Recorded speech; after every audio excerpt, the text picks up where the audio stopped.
So Trevor, welcome to Diamante 23. Congratulations for great performance yesterday.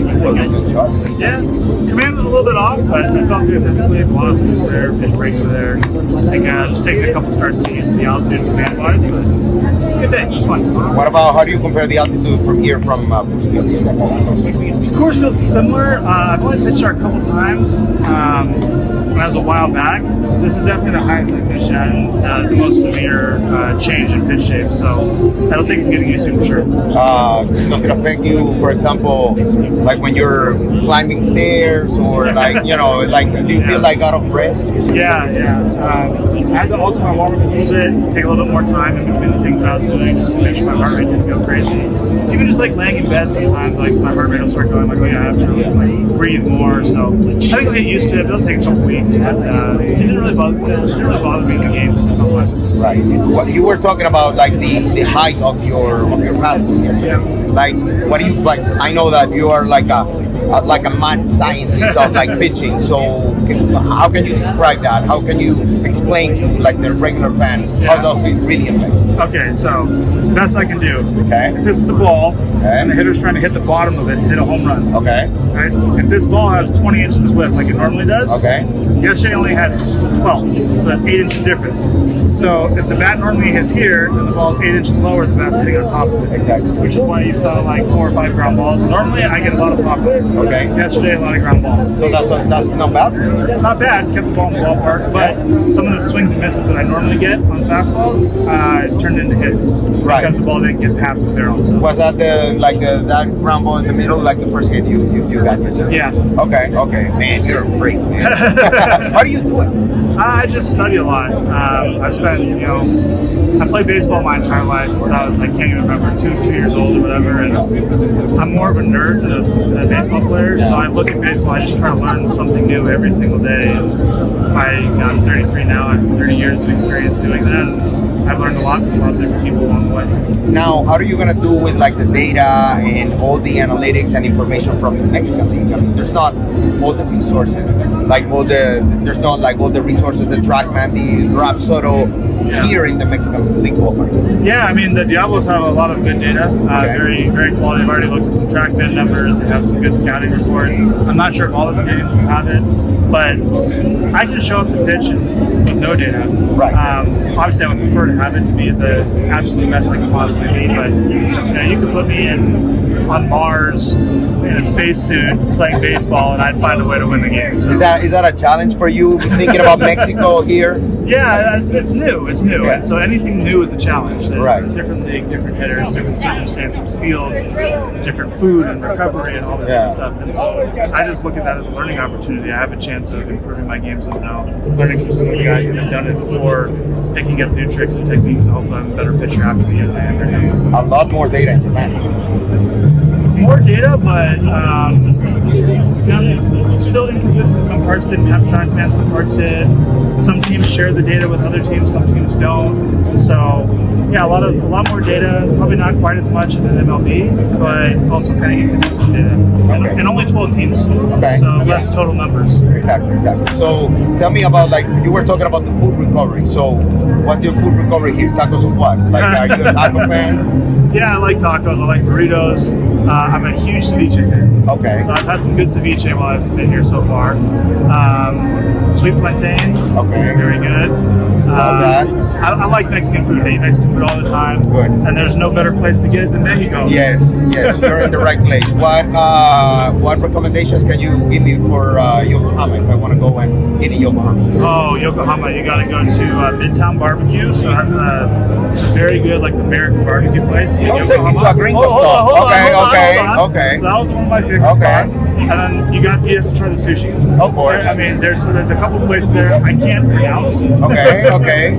But there's a couple of really good quality, like Michelin star sushi spots. Okay. You sit down, the chef cuts everything. You The fish is fresh. Yeah. Loaded caught that morning. Okay. Oh, it's Okay. so good. Okay. I'll be there in August, so I'll make sure that I'm gonna text you to get some good recommendations. Okay. Yeah, I'll go to Yokohama and What are you going for? Baseball? Yeah, for baseball. Nice. Yeah, to do some baseball coverage. So, have you been before? Yeah. Okay. Yeah. The games there are so fun for the fans. I was gonna ask you that. Like this, it's just so like one of the things that I like that you were talking about yesterday, and we were talking about in the media conference, is that the fun and the atmosphere of baseball is so different than MLB. Like what you can see here in Mexico, in the Pacific League, in the winter ball, in Japan, it's so different. Like how do we take these and translate it to America? It's a hard job. I have been thinking about this for the last year. Yeah. And I don't have any great solutions, but I think the more that people in America can see what baseball in other countries is like, Yeah. the more they can experience being in the crowd, whether they're actually physically there or just seeing videos of it, the more they'll want to do that because it's just so fun. You can't come to a game like yesterday and walk away saying anything but that wasn't the blast. Impossible. Yes, it was a blast yesterday. And I'm going to tell you something. I think that, everything that went with you, everything around with you, like that's probably a positive thing of like the entire thing. Like you got to experience international baseball. And, obviously you want to get back to the big leagues and you want to compete at the highest level, but you're bringing a little bit to that huge audience that is supporting you. Do you feel that fans support? Yeah, absolutely. The fans have been great everywhere I've been.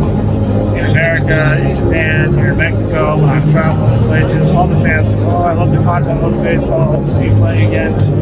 So I've really felt the fans support, they've been great. And I love the fans. I do as much as I can with content to try to entertain the fans. I have a video coming out later this week of it starting yesterday, the lead up to it, studying the data before the game, and mic'd up in the bullpen during the game, and like talking to teammates, and hopefully give young kids an experience of like what it's like to be in an atmosphere like that. Hopefully give the fans that come to watch, who don't get to be in the dugout, a chance to feel what it's like to be in that dugout. And hopefully the fans like it.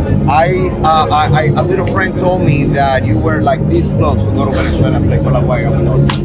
Well, I didn't know about it if I was. Okay. Maybe in the future. Maybe we have to ask Rick. Okay. She's around here somewhere. But is that something that gets your interest, like going and playing winter ball, especially like after all the hype of like having Jose and winning for La Guaira in Venezuela, great team with Ronald Acuña playing there and all that stuff? Yeah, I'd love to. I'd like to see. I want to see international baseball everywhere. I mean, I got to play in Puerto Rico with the Indians back in 2018, I think. Obviously, got to play in Japan, out here in Mexico. I'd love to go see Dominican Republic and Venezuela. You gotta go to Venezuela, play with Águilas. Yeah, there's so many great baseball traditions and cultures around the world. So, Águilas, that's the team. Águilas del Zulia. Okay, all right. Yeah, that's gonna be Your early recruiting here. Oh, I'm gonna bring you there. Águilas del Zulia will be there with you. We'll bring you there, and best food in the country, best warm weather. You'll love it. Okay. Look, I gotta ask you about like how hard is baseball right now? What are your thoughts? Like baseball is being tough, the industry is tough for the players. What's going on? What's your perspective? There's a lot of things that are contributing to it. Guys are, young players are so much better. Guys that are 16 have the skill level that maybe 10 years ago they wouldn't have had until they were 24. So the game's getting younger and younger and younger. Teams are getting more and more analytical, less about the feel of a player in the clubhouse or the kind of soft skill impacts, how they can help teammates. Obviously, with more money coming to the game, there's more money for the players, but there's also more risk for the owners, and so there's a lot of things contributing to it. I don't know. It's sad to see because on one hand you have players that are really good that should be getting opportunities. On the other hand, you got guys that are young that wouldn't have gotten the opportunities that now are. So it's just changing. And I grew up with baseball a certain way. I know baseball a certain way. So of course I want to see baseball that way. But I think some of the changes that are being made are probably going to be good things in the long run. It's just hard to evaluate right now. How do you deal with yourself, like, to avoid being disappointed by you? But I try to, like, I never played baseball for anything but, like, my enjoyment of it. Right. I get a lot out of it. I enjoy being with my teammates. I enjoy being with you guys trying to win something. I enjoy trying to improve myself, learn something new. I try to teach people. So I can do that on YouTube. I can do that in Mexico and the United States and Japan, and I can do that anywhere. I'd love to go to Europe and see what baseball is like in Europe. So I've just tried to focus on that and the enjoyment that I get out of playing the game. I think when you start playing professionally, it becomes a business. Right. When you play as a kid, it's fun. Right. And I've actually been a lot better the last couple of years at seeing the fun in baseball again, because that's the only thing that's been able to keep me going mentally. If I focused too much on the business of it, then I would have hated baseball by now. But I don't ever want to hate baseball. Right. No, I'm a big fan of that perspective that you were bringing. I gotta ask you, what do you think about the Ohtani? I don't know enough information about it. I think, Ohtani's a generational talent. There may never be another baseball player as talented. He's great for the game internationally, in America and everywhere in the world. So from that perspective, like, I want to see him play. I love watching the guy play. I think he's great for the game. Obviously, we got to see how the investigation turns out.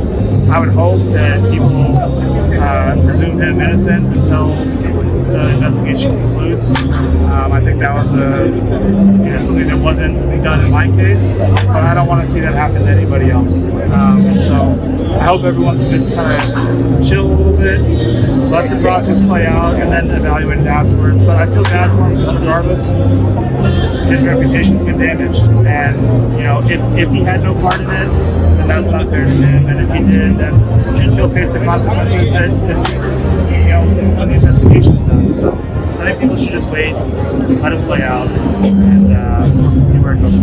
All right, yes.